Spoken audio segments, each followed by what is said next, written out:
The biggest problem that the government continues to face is housing, and the cost of housing and the cost of rent. And we had rental stats out today that confirmed what we've all suspected, that rent continues to rise at breakneck speed. Average rents up almost 10% across the country. And we actually got a sense of this problem and how big a problem it is for government at, of all places, the teachers' conferences recently, and it flew under a lot of people's radars. And actually the most interesting thing I thought that we heard at the teachers' conferences were the young teachers who said that they can't afford to live in Ireland's capital city anymore. They were talking about failure, about how the state is failing them, and that should have set off alarm bells for government and within government circles, because what these teachers were saying is that the social contract is completely broken. It is smashed. It is in smithereens from their point of view, because they finished school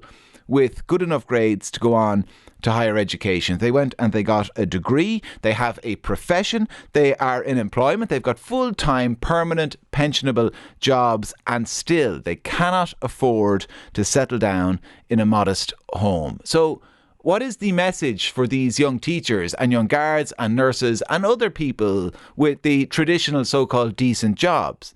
Is it work hard, study, do well, get a job, and then what? Spend the rest of your working life and probably beyond that paying almost half your income, if not more, on rent and praying every night that the landlord doesn't decide to sell the property and turf you and your family out on your ear.